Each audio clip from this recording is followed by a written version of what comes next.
gustaría partir de una frase del Evangelio que yo creo nos puede situar en torno a lo esencial. Esa frase es: busca primero el reino de Dios y lo demás se te dará por añadidura. Es decir, yo creo que aquí tenemos la clave de comprensión de lo que queremos hacer, ¿no? Y es la primacía de Dios. Entonces, Dios llama a sus discípulos, Dios nos llama a nosotros para dos cosas. La primera es para estar con Él y la segunda para anunciar, ¿no? Entonces, contemplación y acción, ¿no? Pero no podemos anunciar, no podemos comunicar, no podemos irradiar si no estamos con Él, ¿no?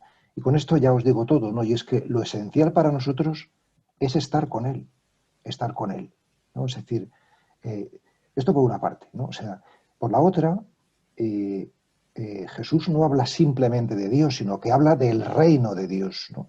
Esto significa que Dios no se puede comprender sin la humanidad. O sea, la gloria de Dios es que el hombre viva, ¿no? Y por tanto, nuestro estar con Él necesariamente tiene que redundar en beneficio de los demás. O sea, el criterio para saber que estamos con Él es justamente que redunda en beneficio de la humanidad, en beneficio de los demás, ¿no? O sea, bien.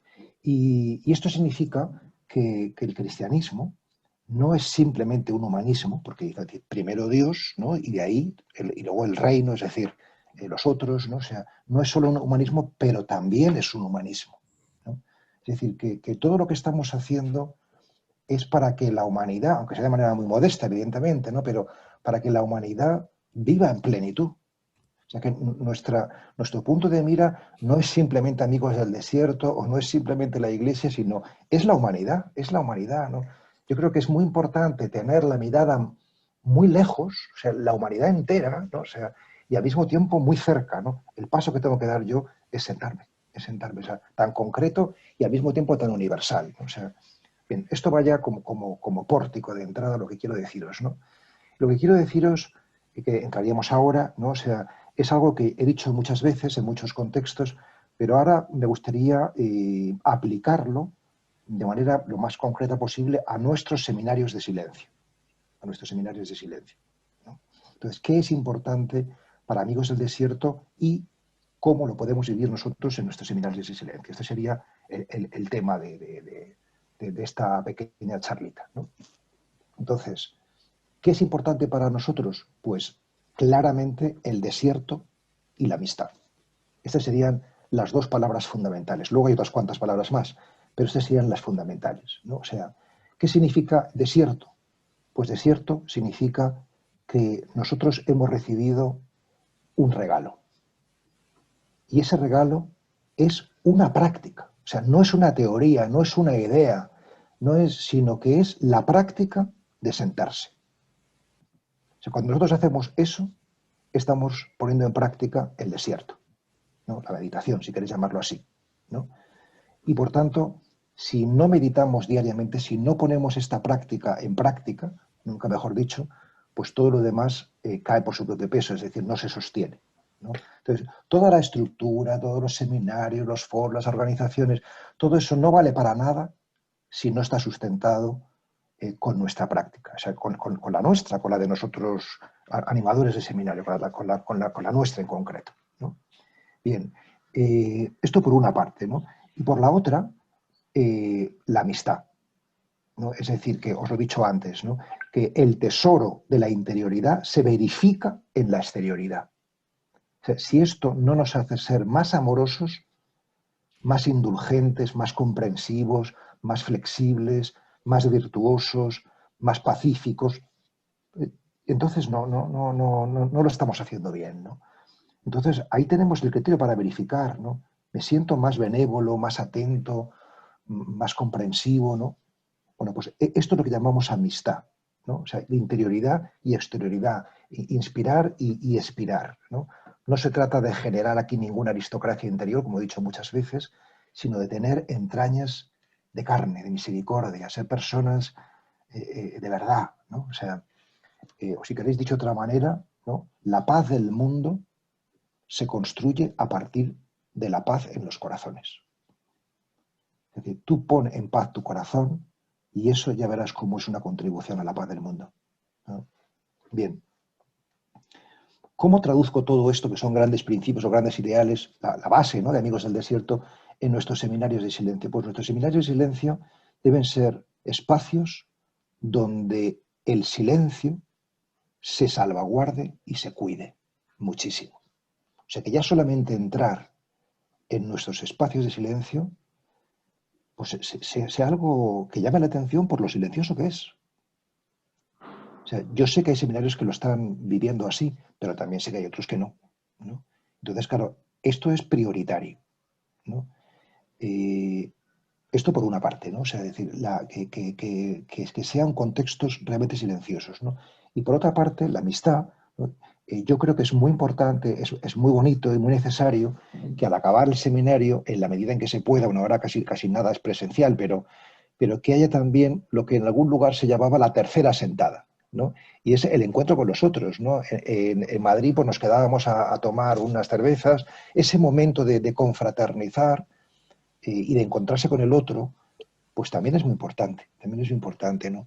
Sabiendo que nosotros, Amigos del Desierto, no somos un grupo, sino que somos una red, que es distinto. ¿Cuál es la diferencia? Por decirlo más técnicamente, pues que no constituimos tanto una comunidad cuanto una comunión. O sea, la comunidad significa que se vive juntos o se vive muy cerca, que hay mucho contacto, ¿no? Mientras que la comunión significa que estamos unidos por algo subterráneo, invisible, que nos vincula, aunque no pueda haber mucho contacto frecuente, ¿no?, o constante, ¿no? Pero si puede haberlo, puntualmente es bueno que lo haya también, claro, porque la comunión se refuerza también con vínculos comunitarios a veces concretos, ¿no? Bien, entonces esto sería lo más importante, desierto y amistad. Luego habría una segunda, otras dos palabras más, ¿no?, que serían cuerpo y palabra, ¿no? O sea, nosotros, ¿cómo hacemos la experiencia del silencio? Pues por medio del cuerpo y por medio de la palabra. ¿Por qué? Porque nosotros somos seres corporales y somos seres verbales. Es decir, somos cuerpo y mente. Entonces, no podemos ir al espíritu si no es desde el cuerpo y desde la mente. Es más, digamos que el espíritu no es otro lugar al que haya que ir, sino que el espíritu es la consciencia del cuerpo y de la mente. O sea, ¿qué es la espiritualidad? La consciencia del cuerpo y de la mente, la atención. ¿Qué es la atención? El amor. Amor a tu cuerpo y amor a tu mente, eso es espíritu, eso es espiritualidad, ¿no? Y por eso nosotros cultivamos esas dos vías para ir al silencio, la vía corporal y la vía mental, ¿no? O sea, nosotros damos la preponderancia, porque nuestra tradición así nos lo dice, al cuerpo, ¿no? Es decir, que el cuerpo, nosotros nos sentimos modestamente, es claro, herederos de la tradición esicasta, ¿no? Y los esicastas eran los que practicaban la quietud corporal. La quietud es un ejercicio del cuerpo. Luego hablaremos sobre esto, ¿no? Sobre la quietud, ¿no? ¿Qué significa esto, ¿no? O sea, entonces, para nosotros, esta es la vía esencial. Quiere decir que nuestro camino no es un camino discursivo, no es un camino afectivo, sino que es un camino corporal, ¿no? Ahora traduciré qué significa esto o cómo lo vivimos esto en nuestros seminarios, ¿no?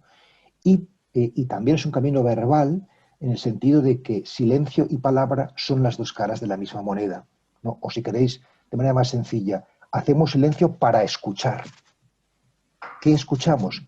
La palabra, ¿no? La palabra en sentido amplio de la palabra, del término, ¿no? O sea, no solamente la Biblia, ¿no?, sino la palabra como la manifestación de Dios, la voz interior, si queréis, ¿no? Escuchamos la voz de la conciencia, la interioridad, ¿no? Es decir, es en orden a eso, ¿no? Bien, entonces, todo esto cómo lo traducimos en nuestros seminarios, o cómo me gustaría que se tradujera, o cómo creo yo que podría ser realmente la propuesta. O sea, yo creo firmemente en esto, y sé que estamos un poco lejos todavía, ¿no? Pero yo creo que nuestros seminarios de silencio, para tener personalidad propia, deberían ser algo así, lo he dicho muchas veces, como gimnasios espirituales, ¿no? Como gimnasio, ¿no? A un gimnasio tú no entras con la ropa de siempre, con tu abrigo y tu chaqueta, tal, sino que te pones un chándal o te pones ropa cómoda, ¿no? O sea, entonces yo creo que para entrar o sea, la vestidura, lo externo, el chándal, la capa, como tú quieras llamarlo, el atuendo, o sea, ya solamente ese ritual de cambiarnos de ropa nos predispone, ¿no? Y nos puede dar una impronta específica, ¿no? O sea, eh, ¿cuál sería la impronta? Pues la impronta es que nosotros entramos en el templo, en el espacio del seminario de silencio, para darnos cuenta de que el verdadero espacio es nuestro cuerpo. O sea, que nuestro cuerpo es el templo, pero eso ¿cómo nos educamos a ello? Pues cuidando el templo. ¿No? O sea, tú no entras al templo de cualquier manera, sino que te pones el traje del templo, por así decir, ¿no? O sea, bien. Eh, Antes os decía que nuestra vía es una vía corporal, ¿no? Y se hablaba de la quietud, pero igual que hay una relación dialéctica entre silencio y palabra, que no se puede entender una sin la otra, tampoco se puede entender la quietud a la que estamos llamados como camino hacia la paz sin el movimiento.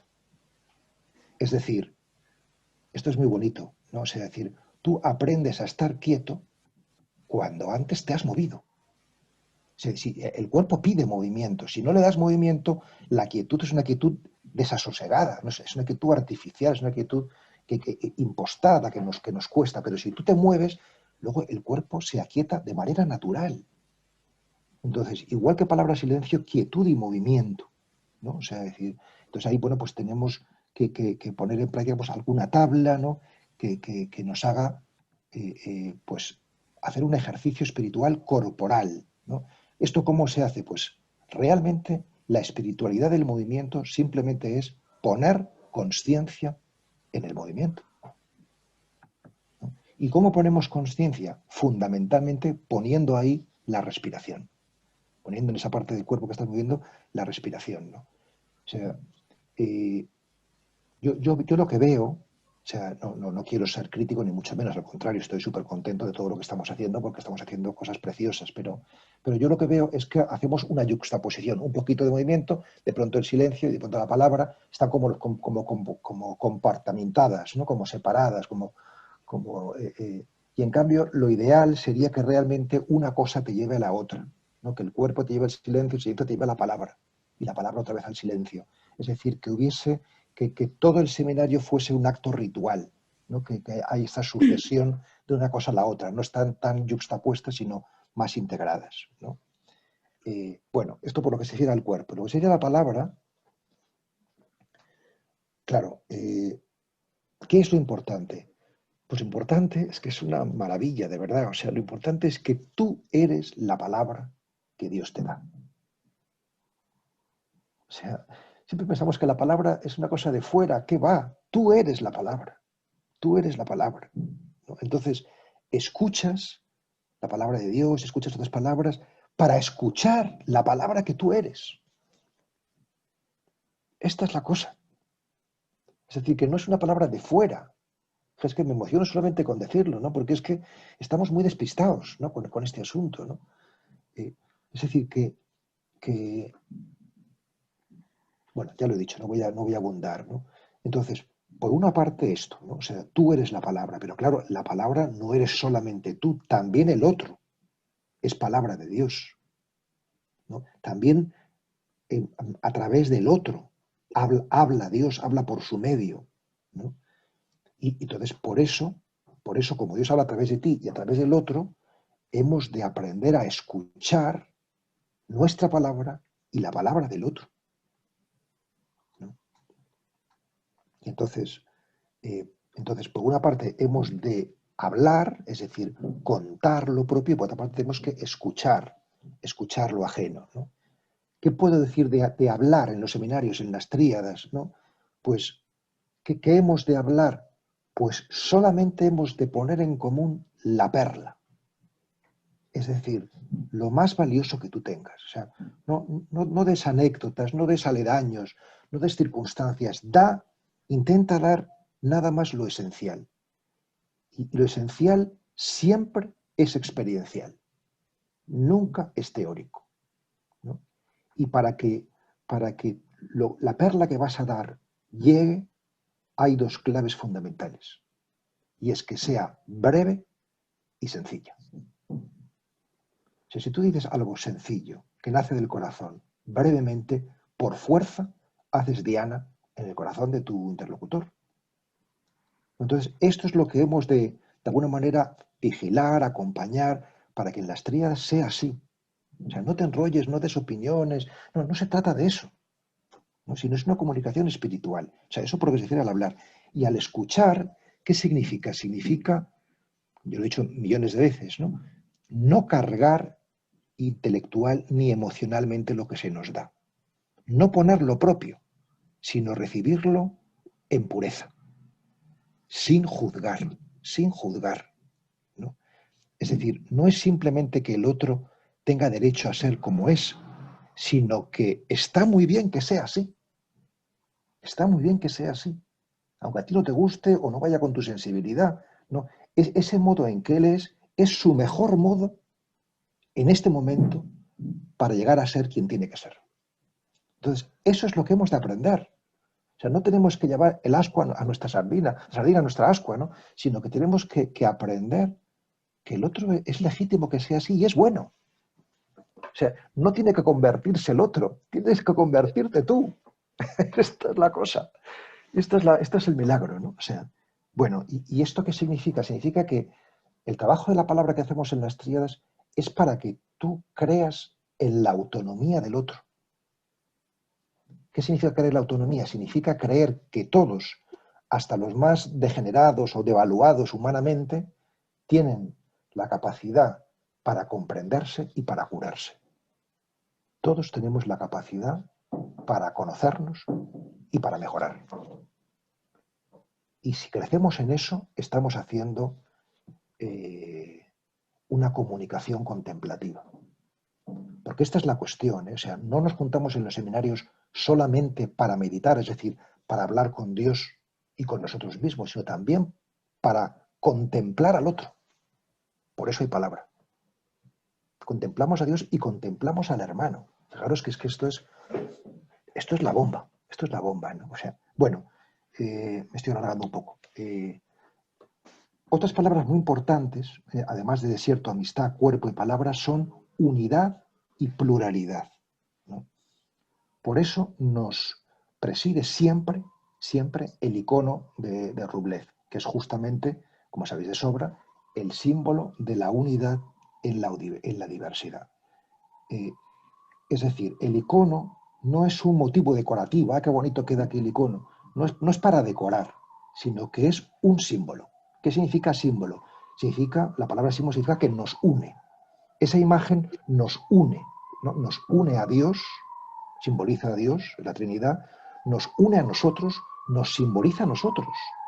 Nosotros somos unidad en la pluralidad, ¿no? Y simboliza nuestra práctica. Nuestra práctica es trinitaria. No voy a entrar en todo esto a fondo porque es muy teológico y muy bonito, ¿no? Pero nos llevaría muy lejos, ¿no? ¿Cómo se traduce, ¿no? Esto en nuestros seminarios? Pues que nuestros seminarios solo estarán unidos si hay no solamente respeto, sino promoción de la pluralidad, de la diferencia. O sea, cuantos más diferentes seamos, es mejor, es un signo mejor. Si entre nosotros hubiese blancos, negros, jóvenes, mayores, hombres, mujeres, creyentes, no creyentes, sería lo ideal. Es decir, todos los grupos religiosos o no religiosos mueren porque se hacen homogéneos, dejan de ser interesantes, se convierten en clubs. O sea, nosotros no somos un club, joder, hay muchos clubs ya de todo tipo. O sea, tenemos una ambición mucho más hermosa, y es que sea la casa de todos los que quieran hacer la aventura de la integridad desde una tradición concreta. No se puede hacer más que desde una tradición concreta, una u otra, pero hay que caminar en el presente desde nuestro pasado, no sin él. ¿No? Pero eso voy a hablar ahora enseguida, ¿no? Es decir, que vosotros como animadores de los seminarios sois los custodios de la pluralidad, de la pluralidad, y por tanto, si alguien dicta una norma, tiene que ser así por narices, no, es decir, que realmente hemos de caber todos los que tengamos interés en el silencio, ¿no? meditativo, ¿no? Bien, ahora bien, pluralidad es tanto como apertura, ¿no? Pero aquí hay un tema muy delicado que lo quiero, aunque sea, apuntar, porque me parece que está en la base de muchos conflictos que tenemos en los seminarios, ¿no? O sea, y es que la apertura al otro, no significa indefinición. Es que yo, como no soy de ninguna religión, estoy más abierto. Eso es una mentira cochina. O sea, no estás más abierto por no pertenecer a ninguna religión. Yo os pongo un ejemplo muy tonto, pero yo creo que muy expresivo, ¿no? El color rojo no está cerrado a los otros colores por ser rojo. Es precisamente ser rojo lo que le permite conformar con otros colores un bonito arcoíris. En cambio, colores que no saben qué colores son, que no sé bien qué soy, no podrán nunca conformar un bonito arcoíris con los demás. Entonces, ser algo es la única manera de poder ser para todos. Si tú eres cristiano, o eres budista, o eres musulmán, o sea, es tu manera para poder ser para todos. Entonces, esto lo digo porque no hemos de tener ningún complejo por ser algo, en este caso cristianos, ¿no? O sea, o en este caso con una práctica culturalmente cristiana, que a lo mejor no necesariamente confesionalmente, ¿no? Aunque para la mayoría sí que es algo confesional, ¿no? Eh, Abundo un poco en esto porque aquí tenemos, pues somos víctimas de un prejuicio cultural, ¿no? Que nos acompleja, ¿no? Por ser cristianos en nuestra sociedad, ¿no? Y que la gente piensa que ya, pues por pertenecer a una tradición, pues ya eres menos abierto, ni mucho menos, ni mucho menos, ¿no? El color rojo no es menos abierto por ser rojo, sino todo lo contrario. Bien, y concluyo. eh, las otras dos palabras claves serían, que tienen que ver con esto, ¿no? Con tradición y renovación. O sea, nosotros meditamos según una tradición, tenemos una cepa, y esa cepa es la de los padres y las madres del desierto, ¿no? ¿Y por qué esto es importante? Porque esto nos da raíz. Si tú tienes una gran raíz, tienes una raíz milenaria, tienes una gran raíz, tu árbol puede ser muy poderoso, muy grande. Y eso sí, no es que queramos ser grandes, sino que si es un árbol hermoso y grande, puede dar mucha sombra y cobijo a muchas personas, y eso es hermoso y bueno, ¿no? Entonces, tener raíz, tener pasado, tener tradición, es básico, es básico, ¿no? O sea, ¿por qué? Porque sin pasado no hay presente. Sin pasado no hay presente, ¿eh? Tampoco hay presente sin futuro. O sea, el presente es precisamente la confluencia del pasado con el futuro, en la proyección hacia el futuro y la retrospección hacia el pasado, ¿no? Entonces, necesitamos de la tradición, pero no para simplemente mantenerla, porque entonces no seríamos conservadores, ¿no? Sino necesitamos tradición para actualizarla, para hacerla viva, ¿no? Es decir, que la fidelidad o es creativa o no es fidelidad, es simple conservadurismo, ¿no? Entonces, o sea, el riesgo que tienen los grupos es o ser tradicionalistas o ser progresistas, pero no se trata ni de una cosa ni de la otra. Se trata de renovar para hacer vivo lo que hemos heredado, ¿no? Entonces, en ese sentido, podemos decir que, aunque de forma muy modesta, pues nosotros somos una propuesta de renovación de esta tradición, que es la cristiana, desde el espíritu, desde la espiritualidad, ¿no? Bueno, y concluyo diciendo que todo esto, todo este patrimonio que he intentado resumir en estos 25 minutos, pues nosotros lo intentamos vivir sobre todo por dos caminos: los retiros y los seminarios de silencio, ¿no? Los retiros ya sabemos que son periodos intensivos y extraordinarios, y en cambio los seminarios de silencio son, pues en la vida ordinaria, grupos de práctica en la vida ordinaria, ¿no?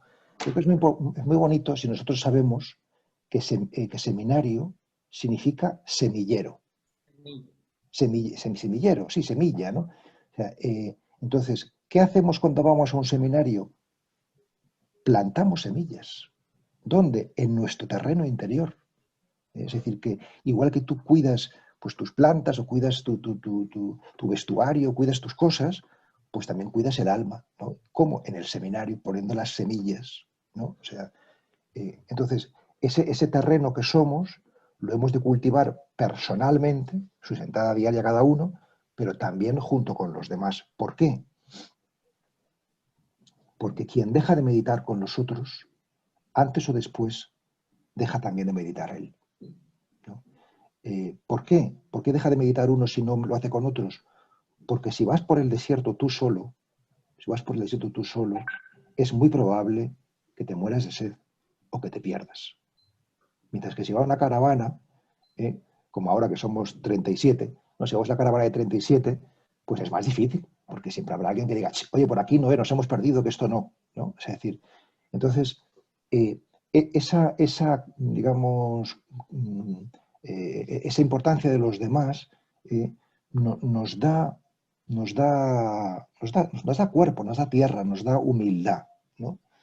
Eh, yo diría, nosotros bueno, depende de cómo lo mires, podemos parecer muchos o pocos, da igual, da igual. O sea, en el fondo no importa que seamos 10, 100 o 1000 o 10.000.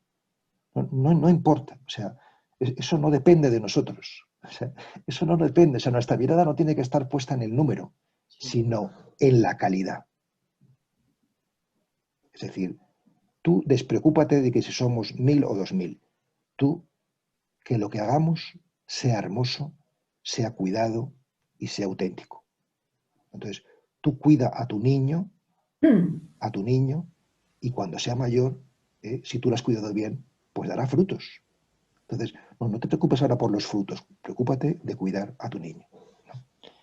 Bueno, ni decir tiene que estoy a vuestro completo servicio en esta aventura de los seminarios de silencio y os doy las gracias por vuestra escucha y por caminar en el desierto conmigo, porque si no yo me perdería. Gracias.